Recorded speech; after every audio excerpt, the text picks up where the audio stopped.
live. We are live. Nice. There we go. Just setting up the TV a bit. We're trying out new things, always improving the company and see if it's updated there. Lads, I'm in the back. Oh, there we go. There it is. Nice. I mean, what a week. You guys are going to be very happy. I'm like way fucking. Yeah.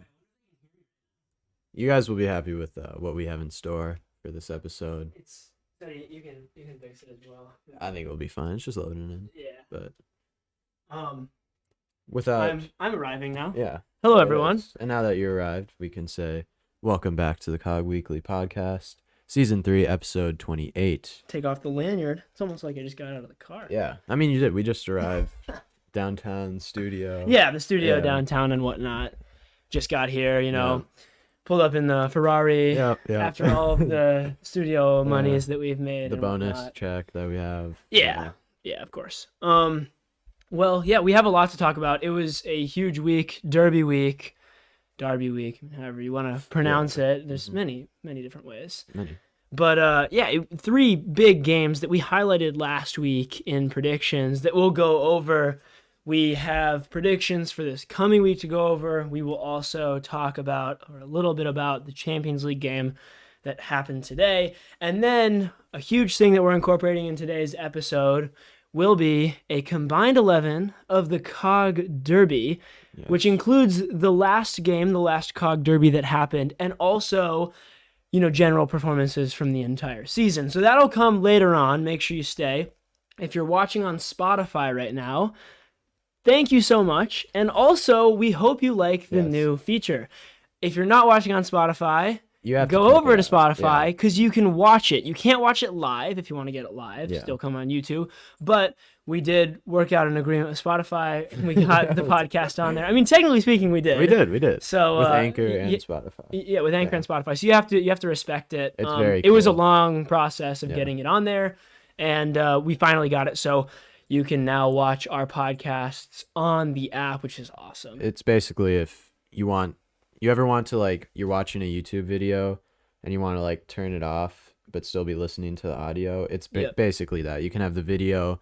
If you want to go do something or leave your phone behind, you can turn it off and it'll still play just like a regular Spotify episode. Precisely. Yeah, it's a great feature. Super excited to have it incorporated into the podcast, along with a lot of other things that are going to be coming throughout the next month or two. So keep your eyes peeled for all of that.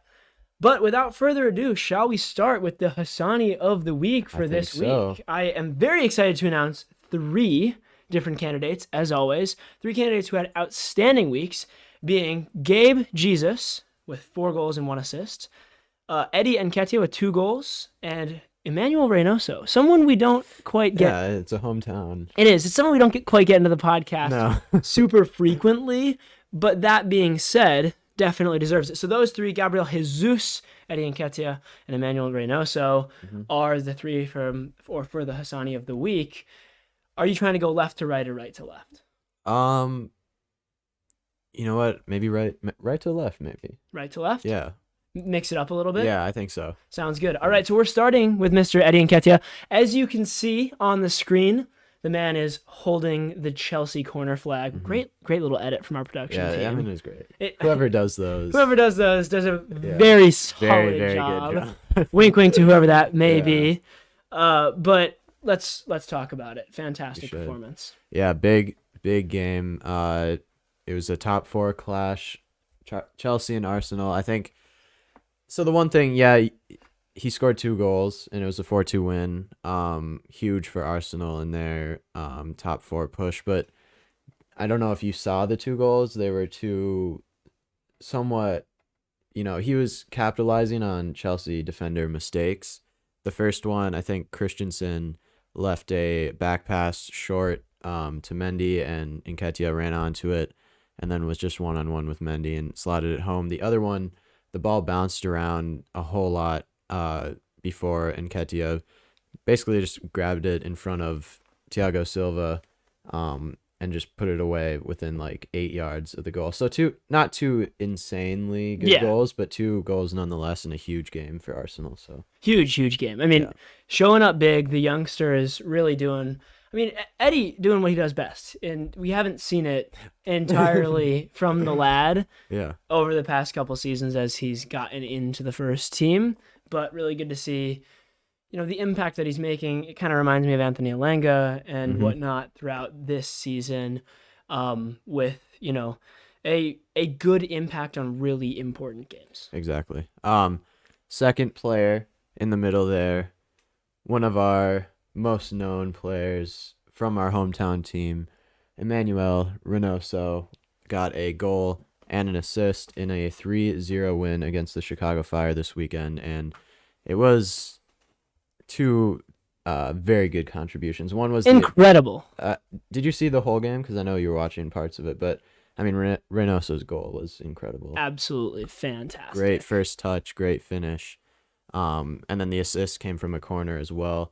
In a very, important game to get our home form back on track, I'd say. The home form with Minnesota United has been similar to the likes of Brighton Hove Albion. Yes. I don't know if you guys have seen it. Obviously, this is getting a little bit sidetracked, but Brighton Hove Albion currently, my club, if you are familiar or unfamiliar, we have the worst home form, so the worst amount of wins at home in all of England's 4 professional leagues.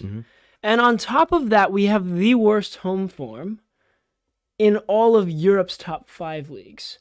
So really any club that anyone might be able to name off the top of their head, even if you play FIFA, has better home form than us. That's incredibly bad. And I feel like that will come up maybe later in the podcast. It will. When we talk about the COG Derby. But great performance from Reynoso, who, we've always wanted him to keep contributing how he did when he first came to the team a couple years ago.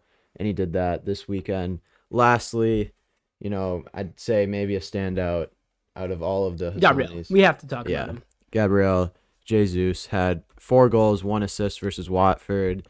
And then just today, before recording, got another goal against Real Madrid. 11th minute. One of the best semifinal legs of, all time. I would say all time, but we can talk about it more. I don't know if it quite makes it up there for me. That being said, absolutely outstanding. I was talking to my dad yesterday about the Champions League and the World Cup and all these like famous competitions, right, that have a lot of prestige. And we were talking about how oftentimes the build-up to a game is more essential to the experience of the fan than the actual game itself. And what you remember is the build-up and getting ready and, all of that stuff that comes along with the World Cup or the Champions League, the anthem, the songs that come out, the good weather for the World Cup. So that being said, we were trying to find times that wasn't true, and it totally just dropped the day after we were talking about it, a game where the build-up was big, but I would say the 90 minutes on the pitch were even bigger. I'd say so as well. I mean, I feel like for all the Champions League games, they always just pop up and you're like, oh, there's a game today. I never think about, oh yeah, on Tuesday this game is happening, but then I randomly check usually on the day or the day before and I'm like, oh, this is a huge game that no one's really talked about until the game starts and then everyone's talking about it. It's just weird thing, but I mean, you watched more of the game than I did, but I mean 4-3 for any game is just pure entertainment. It was just an outstanding game. Yeah. It was, I mean, the class is so there. Everyone is on point. Every time anyone makes a mistake, which there are not many these players on the field, but every time someone makes a mistake, the other team and the other players are immediately able to capitalize on it. So it's so cutthroat. It's such a high level. It's such a high intensity. The fans were involved, which, similar to Brighton, similar to Minnesota United, doesn't necessarily happen too often at the Manchester City Stadium. So it was a very, very good night of football, or if you're in the United States, very good afternoon of football.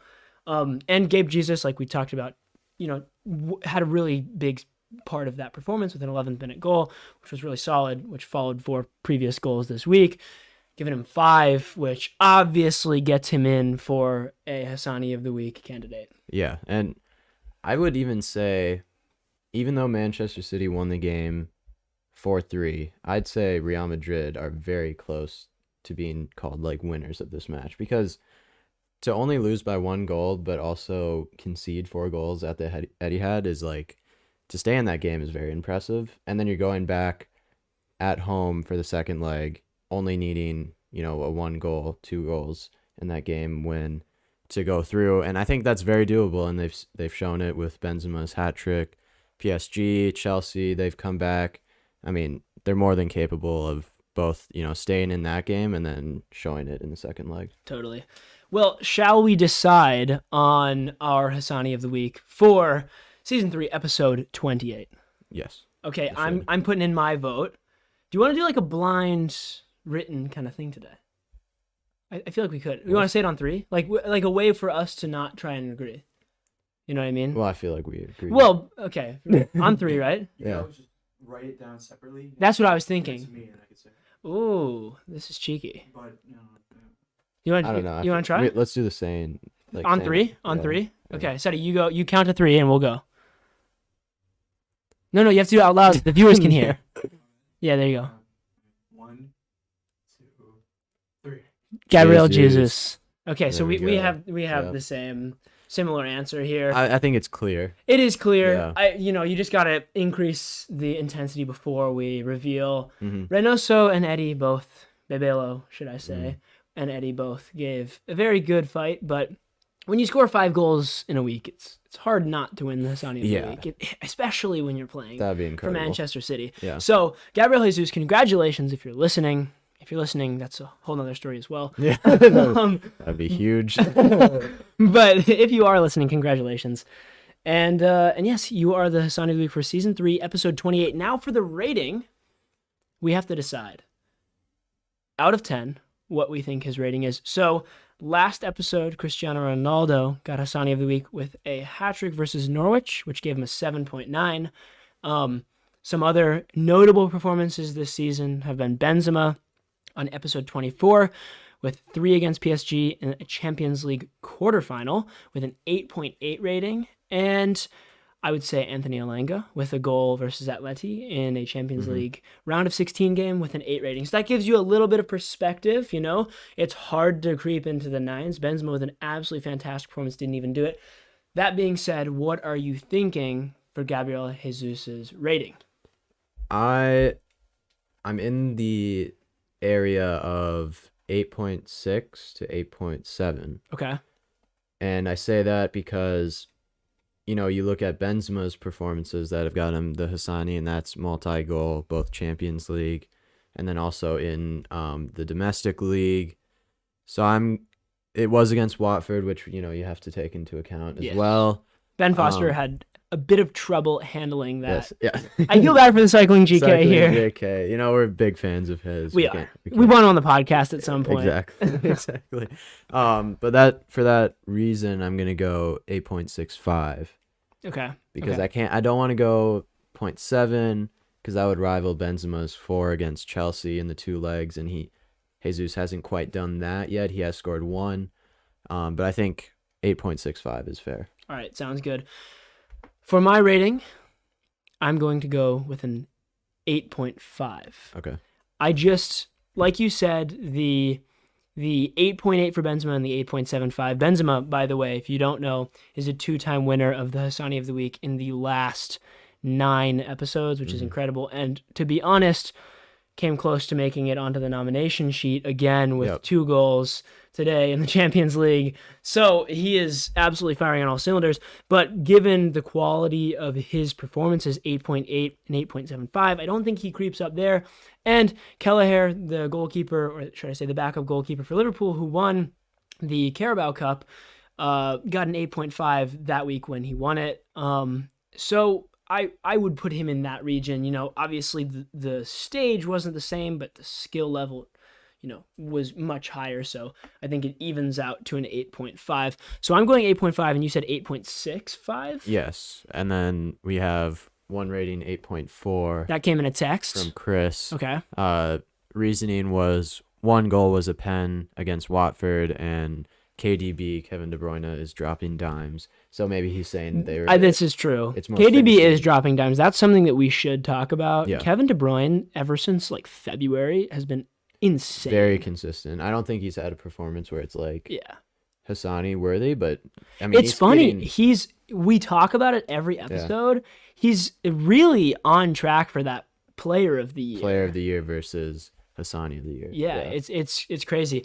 But we have 3 in. We'll let the chat go for like a little bit longer to see if anyone else wants to contribute and put a rating in there for the main man, Gabriel Jesus. But right now, he's looking at an 8.51. I think we just round that. Yeah. 8 point. Well, it's 8.516, so 8.52. Are we really going to the 100th place here? Well, we did here. Oh, we and have. here. We have, yeah. So You kind of have to once you, with the 7.5s, it makes it a bit tricky, I but think 100th. Yeah. yeah. So we'll go 8.52 in a little bit if no one else wants to add anything. But that's a very respectable score. I agree. I mean, that as puts always, him- I agree with the scoring that we've done, and I Totally. think I agree. I think just a sliver above Kelleher's performance would be. Yeah. I mean, that puts him at 3rd place right now since Hasani data has been recorded. Yeah. That's really good. That's really nice. Hasani era. Yeah, since the Hasani era. Yeah, exactly. All right, I think that concludes our Yep. time. So 8.52 Yep. is Mr. Gabriel Jesus's. Now I got to write it all in. Sorry for not having the graphic, by the way. We had a lot Yeah. of other graphics that were moving about, and you'll see them later You'll see, today. yeah. So we're just slowly rolling new ones out. But yes, Gabriel Jesus with a respectable 8.52 in episode 28 with 5 goals in the last 7 days since our last episode. That is fantastic. Congrats again, Gabriel Jesus. And now we can move on to covering what happened this past week. So we're going to cover the 3 games that we predicted and then just some other games. Do you want to start? Because we actually have already talked about it a little bit with the Champions League game that happened today. Sure. Okay, so like we said, absolute thriller. Mm-hmm. 4-3 victory for Man City at the Etihad. First thing I have to ask you is, what do you think about this result from a Pep Guardiola perspective? Do you think that he will be happy about taking the 3 points? Or, I mean, we wouldn't say 3 points, but taking the win and having more on the board than them going in with aggregate to the next game? Or are you thinking this is more of a loss because now we have to go play at the Bernabeu? Real Madrid are pretty much destined to score goals, and it's going to be a tough game.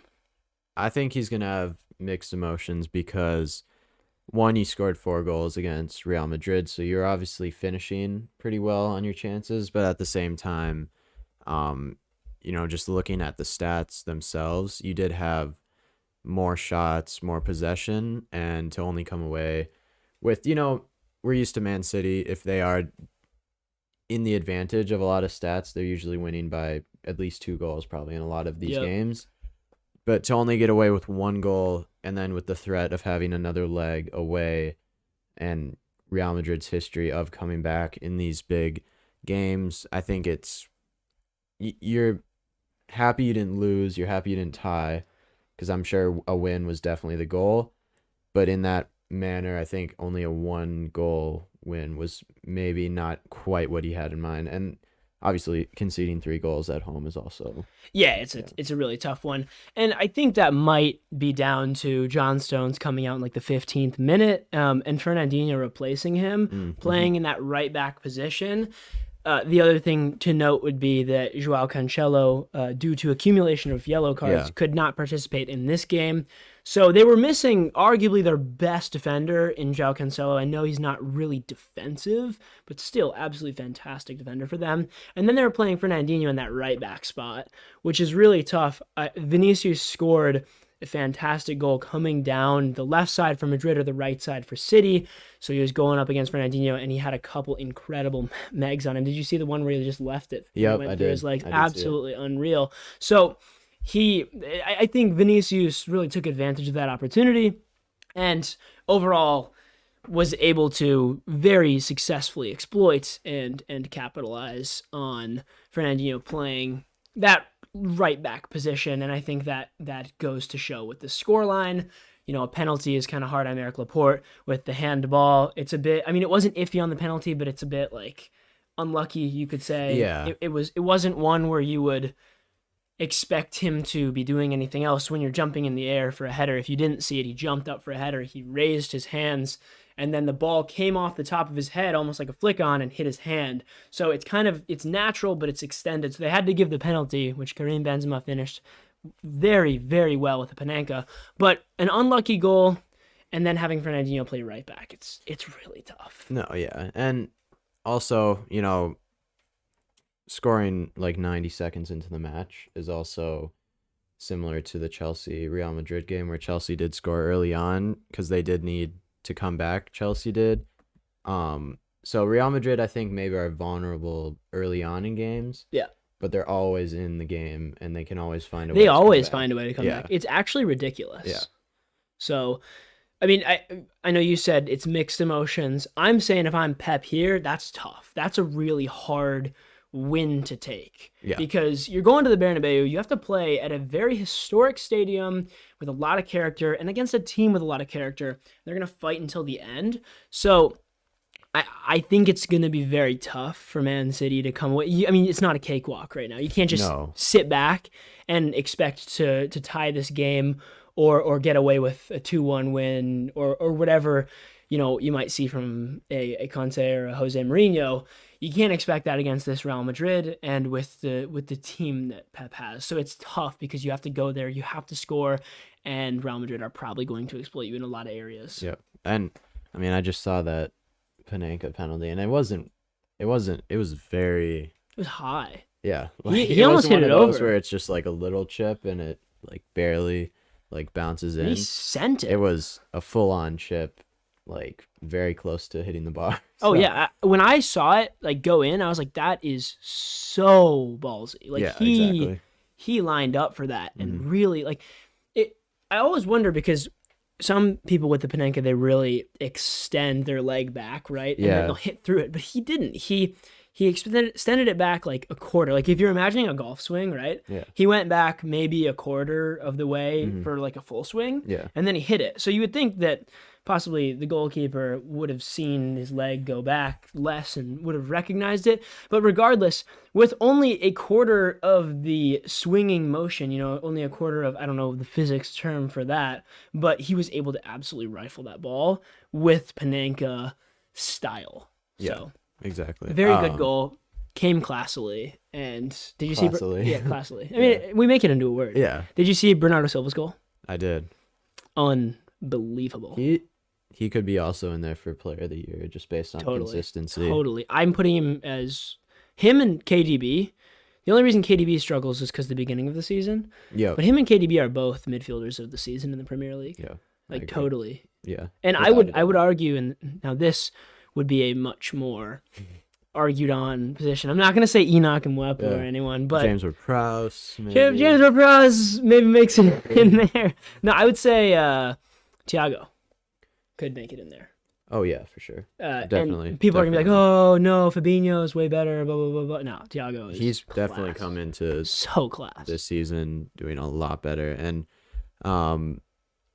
Speaking on Liverpool. former Bayern player. Oh, Thiago. he is. We can speak on either. Which one do you want to go? Dare? It's either the Dare or the Mercy. We can go quick dare. Quick Dare. All right. Because there's not a whole lot. It was expected. We predicted a Bayern win, and that's what happened. 3-1 Bayern win. They clinched their 10th Bundesliga title in a row. Absolutely outrageous. Just incredible. But like, do you think so? You see that stat, and then you also, Juventus have that similar stat before last season where they had like 9 in a row or something like that. PSG have won a lot. What do you think is like the least competitive league out of the top 5? This is a tough question. Just based on the same team winning every year, not like mid-table, all that. I don't actually think it's Ligue 1. No, yeah. Because Lille have been really contesting for that number 1 spot for the last couple years. Lyon. And on top of that, when you get past the top 3 or 4 in Ligue 1, all the other teams are so mid that they contest constantly and things move around quite a bit. Yeah. So like it's hard to say that it's not competitive. It's just I think there's quite a large gap between 5th through 20th and the top 5. The Bundesliga, it's hard. The Bundesliga is also really competitive. Yep. It's not one where you would expect, looking at the league, that one team would win it 10 years in a row. But Bayern are just that much better than it was. It's a similar situation, but I would argue that the Bundesliga is more competitive than Liga 1. The league that I would probably say right now is the least competitive, and this is really just recency bias. It changes a lot. I mean, probably I would say Liga 1 2 years ago. Yeah. But I would say La Liga. Really? Yeah. Why is that? I think that the lower level teams in La Liga are not quality enough. They have a pretty large gap compared to mid-table and upper-table teams. Like the mid and upper section of La Liga is pretty good, but I think there's a pretty large gap. And then when you go down to Liga 2, something I'm basing this on as well is the strength and quality of the second division, and because you get promotion relegation. Yeah, exactly. The Liga 2 Smart Bank, which is you got to give it the full name. The Smart Bank. It's not very competitive. No, yeah. I mean, it's really. I think it struggles financially as well. That is just my guess based on what I've read. I don't know that factually, but attendance is really low in that league. Yeah. So I would say right now that's what I'm thinking. Yeah, it's an interesting one because if you look at it from that way, I definitely say La Liga. But also, if you look at it as like who has the easiest time each season. Oh, for like the top team? Yeah, like PSG, Bayern, or I guess I wouldn't not say Juve Juventus. anymore. Yeah, so I would probably say Bayern, to be honest. It's so hard to say that the Bundesliga is a like weak league or a non-competitive league because but it's incredibly good. Yeah, and it's one team, Bayern, that is just way above. Yeah, everyone else is pretty. I would put Bayern on the level of like Man City-ish, and if you put Bayern in the Premier League, I think it's a top 4 for sure. Oh my gosh, yeah, every single year. Yeah. But like I would also take all the other Bundesliga teams and put them as like Brighton, Southampton, Burnley. Yeah. Like these kind of teams, which when you make a league of Brighton, Southampton, Burnley, Wolves, all of those teams, it's really competitive. Yeah. It's really competitive. So it's hard. There's two ways to look at it, like you said. Yeah, exactly. But yeah, that was one of the derbies. Der Klassiker. Yes. Second one, Merseyside, which, very polar opposite, I guess you could say motivation to win. Yeah, totally. One was relegation to stay, title. Yeah, one was to stay in the Premier League with Everton, who dropped down into the relegation zone right before the match, actually, because Burnley won. And then the other one is Liverpool chasing a title. So I don't know when the last time that has happened, when it's been opposite sides of the table. I feel like Everton's always been around mid. I think I'm going to look it up right now, but it was somewhere within like 50 and 80 years that they've been in the Premier League or in the English I don't top think flight. Yeah, they haven't been relegated in a very long time, if ever, since it was named the Premier League. But that game, Everton set out right away to just not play football at all. They were fouling. They set back very deep, but Liverpool did come through. Robertson scored, and then Origi, of course, scored against Everton. Later on, subbing in, we both had Liverpool winning. And yeah, Everton, it's looking very bleak for them. Totally. I just looked up the stat, and it's incredible. The teams that are ranked for being in the top flight of English football the longest, Everton is first with 119 seasons, which is outrageous. So it could be such a long time. Could be the end. Could be the end of a 119-year span of them being in the top division in England. And with Frank Lampard leading the front. Now, I know, well, we all know that Frank has struggled in his last 2 jobs as manager, but I'm wondering what you think. Do you think that this would be the end of Frank as a manager if they go down? No, So where do you think he would go? I think he might stay. At Everton next year? Yeah, Really? because I think he's ready for the championship again after what he did with Derby, and even though Derby are now relegated too, but he didn't have anything to do with that. But Wayne really fought for them. yeah, I mean they had a 30-point. 30-point deduction, transfer ban, Yeah, so and like they couldn't. I think if spend they any didn't money. have that, they would be mid-table easily, based on form. But I don't know. I think he'll either pick up a championship side or he'll stay with Everton in the championship if they go down. But yeah, overall, Liverpool got the job done. Like we said, it was going to be a close game. It was until, midway through the second half, and they just came through with it. And They then, did. I thought it was gonna be a close game. You did, like you said. Yeah. A lot of people were telling me that it wasn't. They're like, "Oh, it's gonna be a blowout. Like Liverpool are gonna Yeah. go crazy." But it's the Merseyside derby, and both teams have an incredible drive to win that game Yes. for so many reasons, many like we reasons, talked yeah. about. So it was a close game, and Everton fought hard. It wasn't one that you would see Everton winning, but props to them for a good fight. And Origi seems to score in every Merseyside derby. He does. It's his absolutely thing. crazy. Yeah. It's insane. Moving on now to the biggest derby of the week, the COG Derby. We have to go over Huge. what happened in the Class on Grass Derby. Now later we will do a combined 11 from the Derby, but right now we're just going to talk about the game itself, which ended as a 2-2 draw after Brighton went up 2-0 and bottled it to the free kick merchant himself. Yeah. Well, I mean, is he a merchant if he is only 4 away from David Beckham? I know you've. I mean, he's definitely a merchant. But do you watch a lot of the games? Like a Of lot of Southampton games? Do you watch him play a lot? I fill my Saturdays with him. Yeah.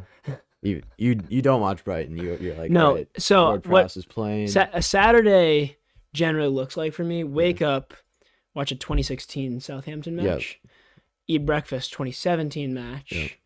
and then just go through the seasons until 18, we get. 19, 20, Brighton kickoff. And then I go to bed Yeah. watching a free kick montage Yep. of James Ward-Prowse.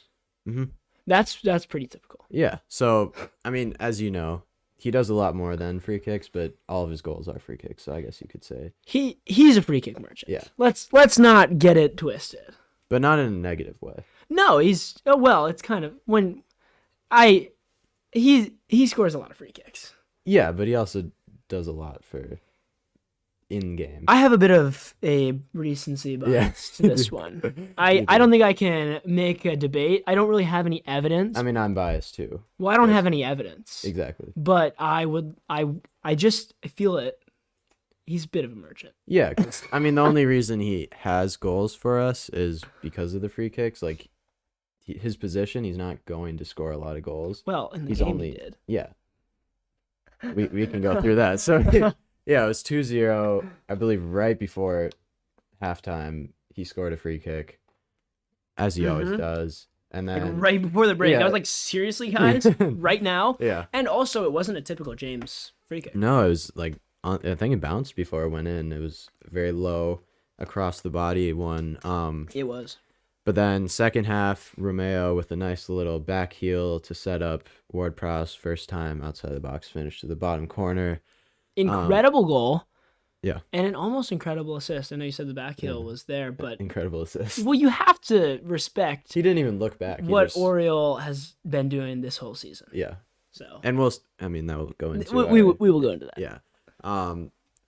A draw, I think I don't know if we said it out loud last episode. We but weren't allowed to. We weren't- I don't think- Producer yeah. Sutton said you guys each have to side Yeah. with your teams. I don't think it's fair He to writes be the like- script sometimes, but we kind of knew it was going to be a draw.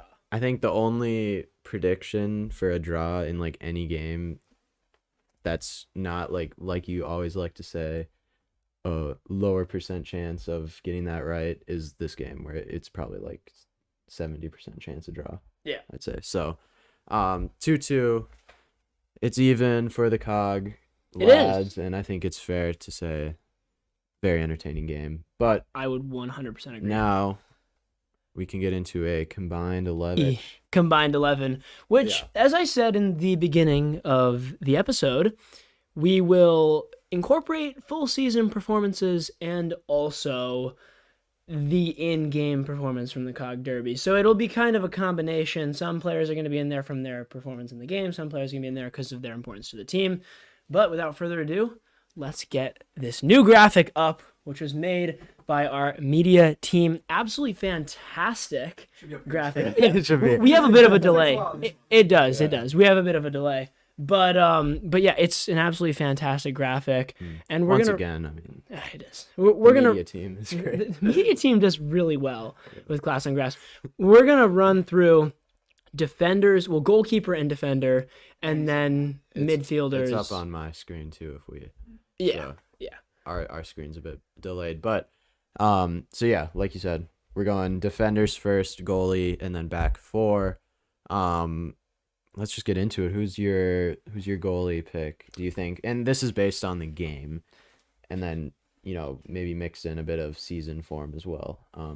But mostly who performed the best in the game.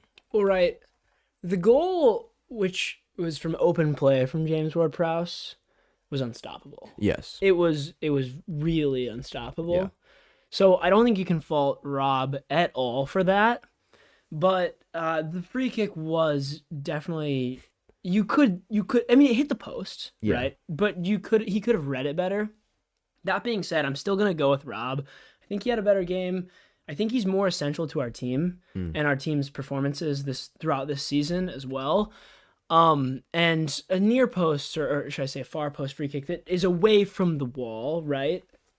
It is quite difficult to stop when it's coming from someone like James Ward-Prowse. He knows what he's doing. Exactly. And I'll agree with you based on the game. I mean, that first goal, Forster came out for a low driven cross. Him and Salisu kind of got mixed up, or I think him and Bednarek, maybe, I don't remember. Popped out to Welbeck, who just put it into an empty net.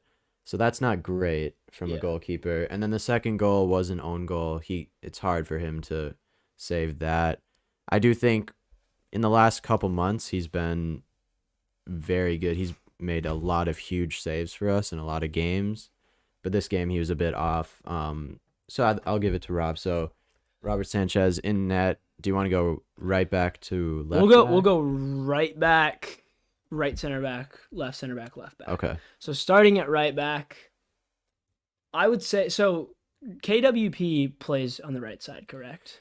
So this game he played, and a lot of the games he plays left back now this season because Tino Livramento has come in and really solidified his spot at right back. But sadly, he did, I think, tear his ACL. His ECL. His ECL. ECNL. He tore his ECNL. But so he'll be out for a long time. Sad to see. Hope he. So I don't think we can recovers put Livramento well. in. No, he played well, He but did. I would say I fancy KWP more. Yeah. I also looking at who we played at outside back other than Mark Cucurella, we have Joel Veltman. I don't think Joel Veltman makes it in either. I don't think he had. So I think we either, can probably go with Cucurella and KWP. But the question is, does KWP play on the right side? He is a right back. He's right-footed. So yeah. But he's been playing left back only like because Livramento has played. So yeah, we'll go KWP on the right side and Mark Cucurella on the left side. Yeah. Okay. I think Kyle Walker-Peters has been Fantastic. our best, if not second best player of the season. So And now he is one of England's. there you go. He- And he he fully capped. deserved. Fully deserved. Oh my gosh, yeah. Okay, so now we can move to the center backs. You played in this game, Salisu and Bednarek, and I think we can get one out of the way pretty quickly. Salisu, who started the season really well, Very well. has trailed very off a well. little bit and definitely had a performance that he would not have wanted with an own goal. So I think Great we can. finish, to be fair. It was a really good finish. Very good finish. He did slot it. He did slot it far post. He's Side done well netting, there. So You guys should maybe do a bit of a switch to striker. I know you said that in game. I was like, not a bad idea when we're playing Shane Long up top, getting a bit of goal drought up there. It's a continued goal. Yeah. drought. I mean, you live in the desert up there. Yeah, and I feel bad for Salisu because these past like 5 games he's been probably our worst defender after being our best defender by far for the rest of the season. But hopefully he comes back, bounces back from this. But I think Jan Bednarek has been consistent throughout his time at Southampton. Obviously, we're not going years here, but this game as well just shows. Yeah, I would say Yeah. Bednarik gets in there. It's hard because I do really like Webdini. Yeah. I think Lewis definitely gets in. Yeah. I don't know what you think. Like Dunk's just also been Dunk- solid for so many Dunk years. is so good, and he was again good this game. Like he's always really good and he's solid. He doesn't make very many mistakes. He Yeah. leads us. You know, I see him as like the guy on our team right now, Yeah. especially with our lack of veterans. So I would say he definitely gets into this combined 11. I would love for Webdini too, but I don't think he does. So that solidifies the backline and goalkeepers. I know Suddy's been working very hard to get Yep. the backline and goalkeepers on. So Suddy, Let's if you see it. have it done, let's see it on the screen. Well, we it'll have a- be about 5 minutes. Yeah, I It's mean, on our screen. it depends. Yeah, that's true. We do have a bit Yeah. of a late, like, Should be up here soon. delay. Yeah, no, I mean, it's up there for the people. That's the main thing. There it is. Exactly. I see it now. So there it is. That's lovely, Suddy. You've done a great job with that.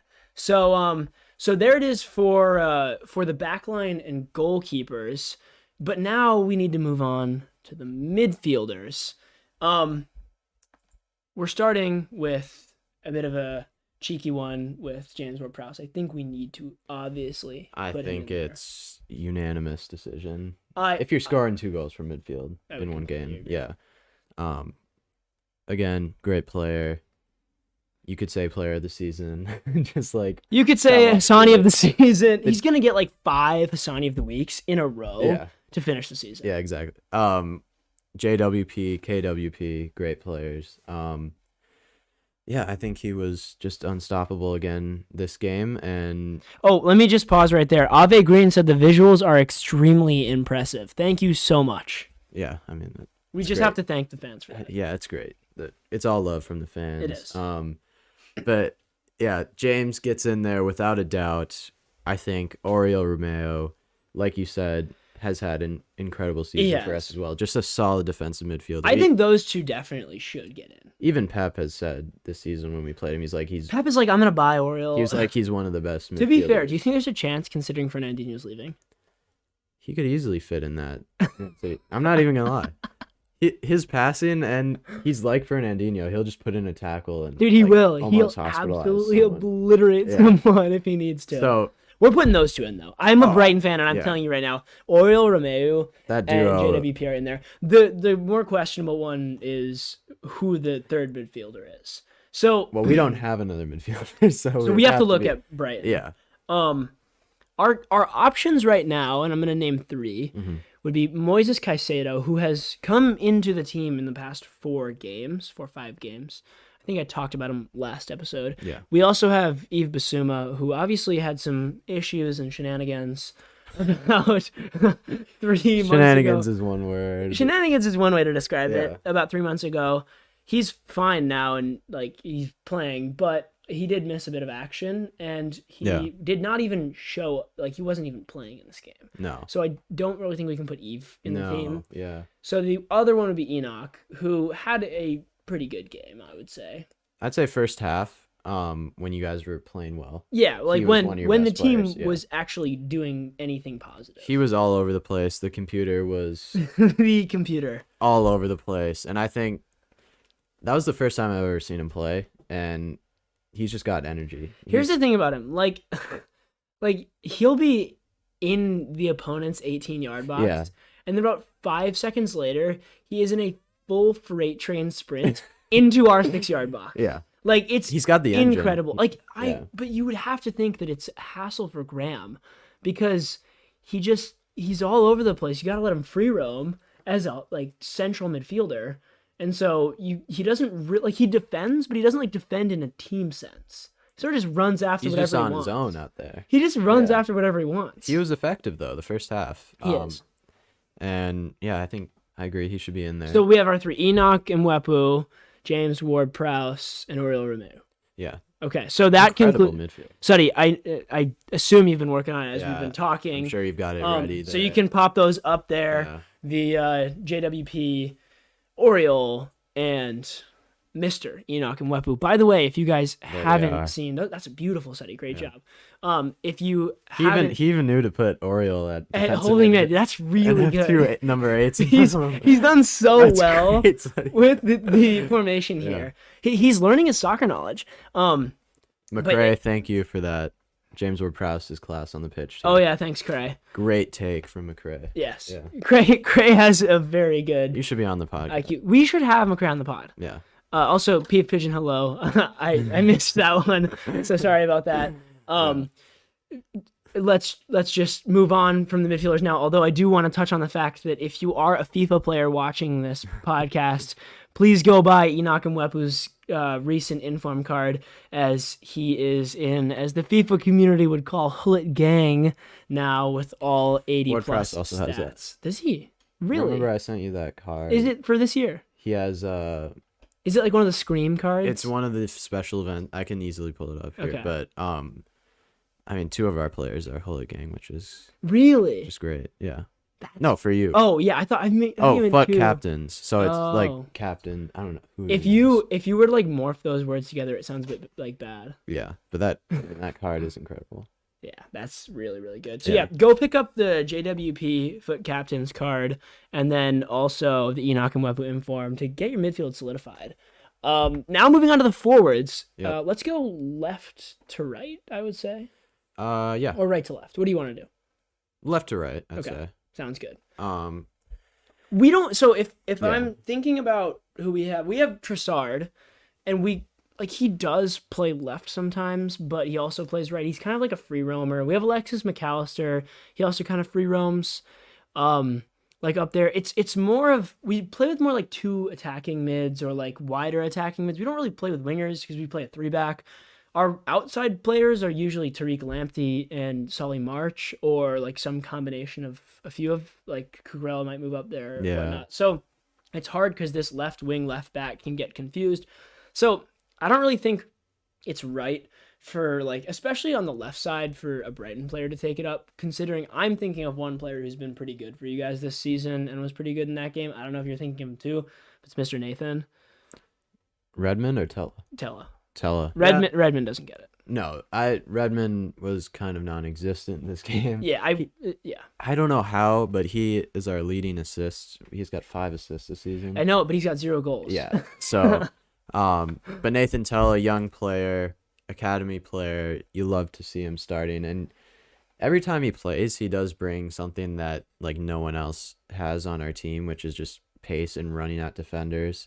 And it's effective too, and I think he was very effective this game. I don't know what you think. But out of the wingers that were playing, I think he was one of the better ones. Yeah, I would 100% agree. I mean, you guys had Nathan Redmond, Nathan Tella. We had really just Leandro Trossard, who played attacking mid, but Yeah. I consider him a winger myself just because of like the way he moves out wide and sort of is able to, like, he cuts in a lot and like gets out wide, cuts in, and then finds a shot. So like he really free roams, and I consider him more of a winger than a 10.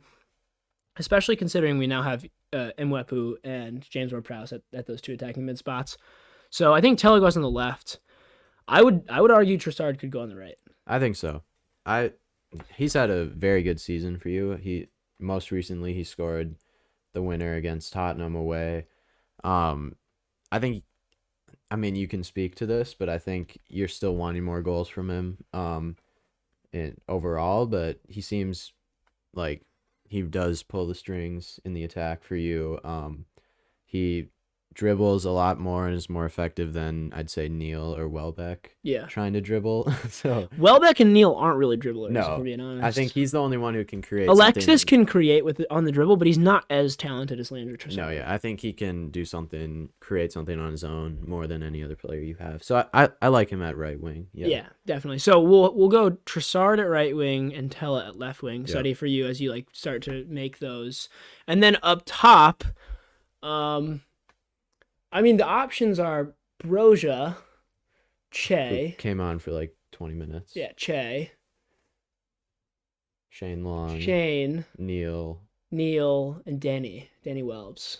And only one of them scored Yeah. in this game, even though it was a tap in. Yeah. I mean, I think we can immediately knock off Well, first one I want to knock off is Broja because he only got 20 minutes, and also I just got a text from Mr. Chris Larson, or my dad. Oh, yes. And it said Broja has a better chance of finding a needle in a haystack than the back of the goal, and I think that really just enunciates how poor he's been over the past couple months. Yeah, I would have to agree. Even as a Southampton fan, Chelsea's 60 million price tag for him looks a bit of a joke now.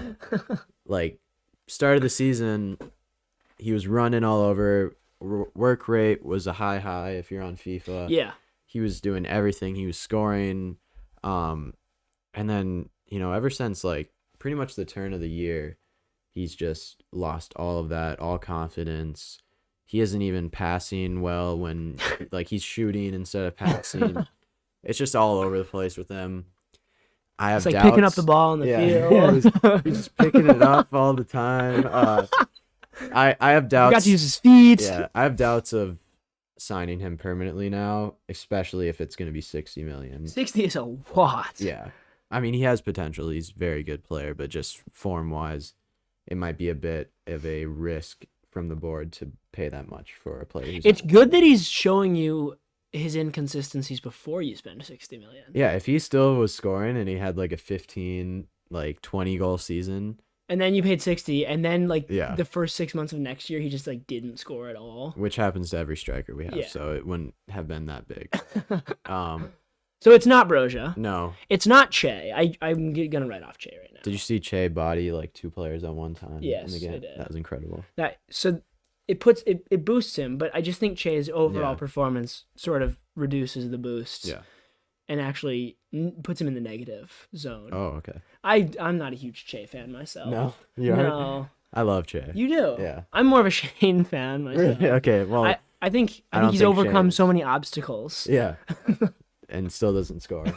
even that. So I don't think Shane or Che are in there, which leaves Neil or Welbeck. Neil doesn't get it. No, I think Welbeck would. Welbeck gets it. Performance in the game, pretty good. Solid. Neil's just. Neil has more goals. Neil has 8. Welbeck has 3. I was half expecting him to score in the 90 Who, again. Neil? Yeah, Neil just is good at because that. that's what he does, but he He's didn't. really good at that. So I think Welbeck might take the cake here and Yes. finish off the combined 11. Yes. So our our attackers are Nathan Tella, Danny Welbeck, and Mr. Leandro Trossard. Let's get him up on the screen, Suddy. Sweet. There it is. Fantastic graphics from the main It's man, fantastic. Sutton, producer Sutton. He's done so well there. And overall, let us know if you liked this kind of thing. We might do more. We're bringing back the Swag 11. I haven't talked about that, Very but I did soon. post it on Instagram. Yeah. We're bringing back the Swag 11 at Very some soon. point. So keep your eyes peeled for that and keep coming to episodes for that. But yeah, let us know how you like this and these kind of graphics. And if you want to see more of them. Without further ado, shall we move on to predictions for this next I week? think we shall. Perfect. All right, so let's get the predictions screen up. The 3 games that we will be predicting are Pumas versus the Sounders in the CONCACAF Champions League, a very Huge game. prestigious competition. The final of the CONCACAF Yes. Champions League. It is. Many people are going to be Yeah, watching. everyone's tuning in. I have the date on my calendar. Just the Yep. whole day is blocked for Yep. tailgating. I'm a Pumas fan. You are. Who's your favorite player? I don't release information like that. Didn't Pumas actually have? Oh no, was that Tigres who had Gignac at one point? Tigres. Tigres had Gignac. I like Alfredo Talavera. You're now The goalkeeper. Let me. I have a list on my phone. Oh yeah, of your favorite players. Or on my yeah. computer. Let me find my favorite player. Yeah. I am a fan of Juan Ignacio Dineno. Okay. Juan's my kind of player. I mean, He looks like he's a very young, up and coming player. Yeah, I mean, he's someone that I've been following pretty frequently. Yeah. He's got a $4.95 million price tag on him. 6 appearances, 7 goals in the CONCACAF Champions League. So my guy. I'm more of a veteran. He's 39. He's got an 880,000 Price tag. Yeah, a very valuable player for Pumas. He has He's still playing. 5 appearances, 6 goals conceded. No, that's in the CONCACAF Champions League. Oh yeah, so he's playing. Yeah, and my guy, 6 appearances, 7 goals in the CONCACAF Champions League. He's selected conceded well. a little more than 1 per game. That's really good. in overall, and that's very good for the Pumas team. I mean, he's done well there. For my lad Juan Dineno, he's got 47% of his team's goal participation. 100% of the time he's in the starting 11. He has 99% of the minutes. So he's really just covering a lot of ground. He's there always. He is on this team. Yeah. So without further ado, let's pick our prediction. Do you want me to start or do you want you to start? Oh, and it's a first leg. It is a by the first way, leg. so it could be a draw. Yeah. Do you want me to start or do you want you to start? You can start. Okay, I'm going to go with a Pumas win here and Juan Dineno to get 3 goals. 3 goals. Juan's my G. Juan okay. and I, he's 27. Yeah. Really similar in age, me and him. Mm-hmm. So, we're friends, back and forth on the texts. He's thinking about coming onto the pod. Really? Yeah, Okay. Juan said that. So, Yeah. 3 goals for him. Yeah, that's respectable. So similar to your friend, my friend concedes a goal every game. Maybe it's an interesting one. It's not a stat I would brag about, but it is a good stat. So he's consistent. The way you framed Yeah. it, I let a goal in every game. So I'm going with a 1-0 Sounders win. Oh, because he concedes a goal every game. So you don't think Juan's gonna get on the score sheet? No, I don't think so. Jordan Morris will get on the score sheet. Another friend of mine. I've seen him in Seattle when he's rehabbing. You have, yeah. I talked to him. I've been in his whole rehab, arc. You've been with him the whole time. The whole time. You actually were with him for part of his rehab. Yeah, so, I have to bet on him. Does he know about Class and Grass Media? Yeah, he Okay. was wearing the sweatshirt when he was rehabbing. But that's predictions for the first match. Second one is a Europa League semifinal, leg 1. The Hammers versus Frankfurt. West Ham beat Lyon in the last round. Frankfurt beat Barcelona. 2 very good wins for them to advance. And should I start with this one? Yeah, you got it. West Ham win. And I think at the London Stadium, it's going to be rocking. Frankfurt. Bringing 45,000 fans. I don't think Frankfurt will be allowed to bring as many fans, which I think contributed to their Frankfurt win. shows up with an army. It's just Frankfurt fans. In the whole stadium. Literally no West Ham fans. But we forgot to talk about how the Amex was just just Southampton fans for half the Southampton. COG Derby. Yeah. You need to figure out your way. It looks like Wembley. Like it does. It's a half and half game. But yeah, West Ham win for me. What about you? I am one who has developed a strong a keenness on the draw.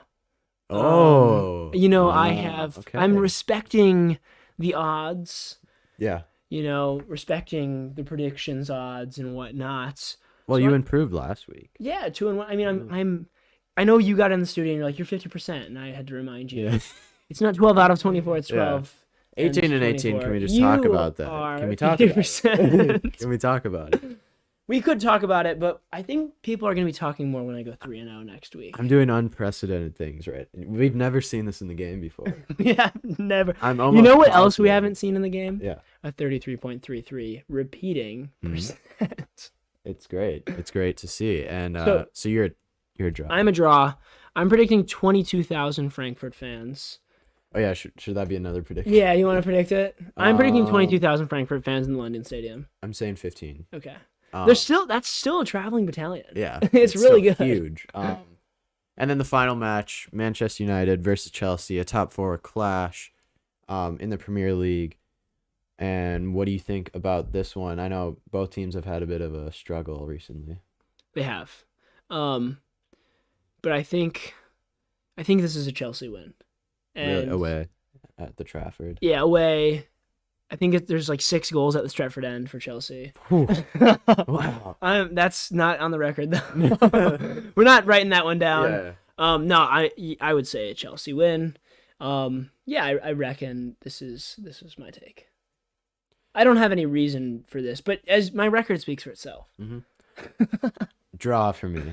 So you're pulling out a draw. Yes. Okay. An 18-18 draw. Is my prediction.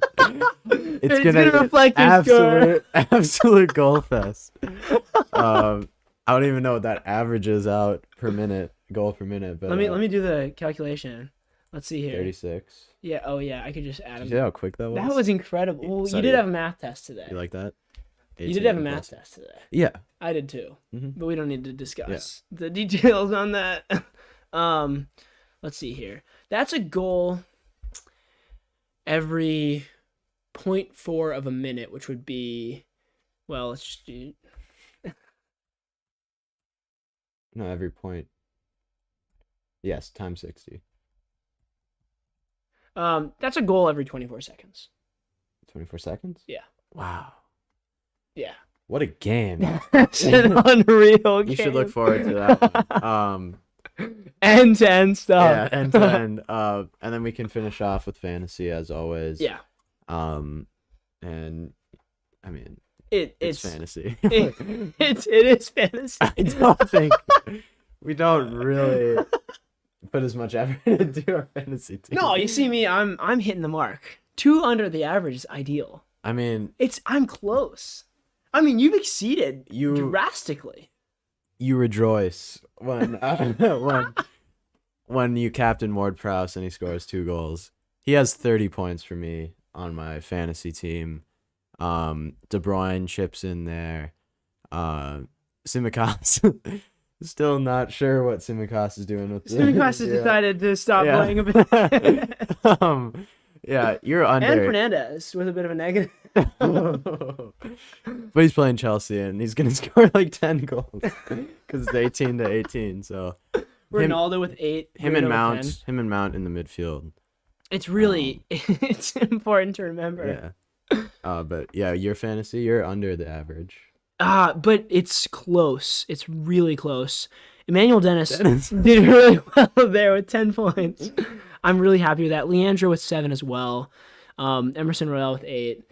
You like to see it. It's obviously there are improvements to be had in both sectors, the draft and the regular, Yeah. but I respect the performance. Yeah. Simicast for my draft also, he decided not to show up. Mhm. I'm waiting, as you are. Ben Rama not really contributing too much in the draft. But overall, I mean, I'm not disappointed with the week. 29 in the draft, 38 in the regular. I'm really close to average. You know, I would say I'm an average fantasy player. So I think it's a respectable sort of alignment to my level. Nick Pope and James Ward-Prowse were my 2 highest scorers. They've done very well. Yes. And just a great week for both of my teams. I feel like I think I got Digne the- also yeah. did well for you. Digne, you know, he's Getting the also- 0, it helps improve the confidence. of the other Kalechi as players. well wasn't Kalechi. quite there on the day, but overall, I'd say I'm happy with where I am for predictions and fantasy. You I think you can always improve. Yeah. Yeah. Well, I think that concludes the Class on Grass weekly podcast for this week. A lot of weeks in there. Weekly podcast. COG Weekly Weekly of the week. week Of the week. podcast. Sponsored by The Weekend. With that, peace.